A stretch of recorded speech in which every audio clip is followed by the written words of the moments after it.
Planchado na ang agenda para sa pagsisimula ng 48 ASEAN Summit and related meetings sa Cebu simula ngayong araw. Sa kabila ng epekto ng krisis sa gitnang silangan, hindi inurungan ng pamahalaan ang mga hamon sa chairship ng ASEAN 2026. Ang detalye sa report ni Kenneth Pasyente.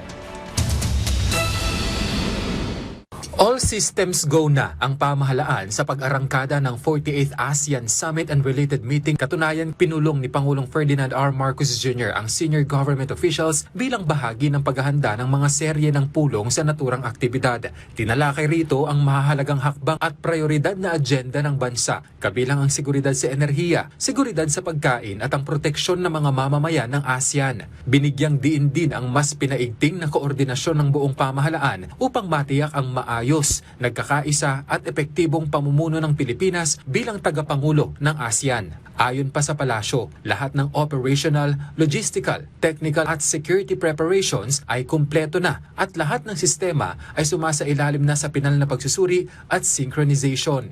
The government of the Philippines through the NOC and all participating agencies stands 100%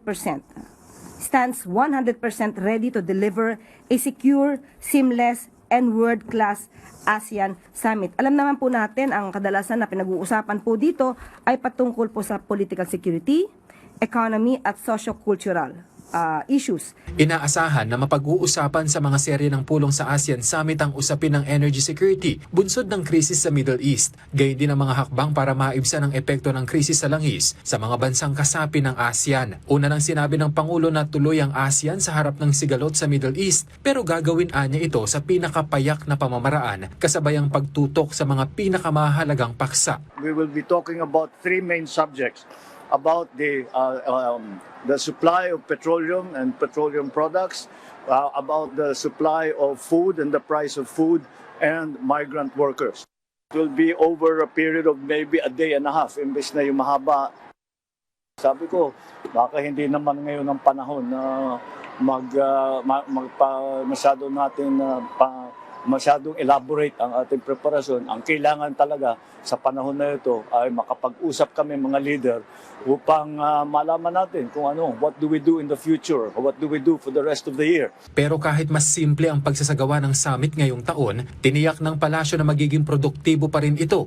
Sabi nga po ng Pangulo before, marami po tayong gagawin para po kahit papano ay makapagtipid tayo, pero ang obligasyon po natin ay nagagampanan pa rin po natin.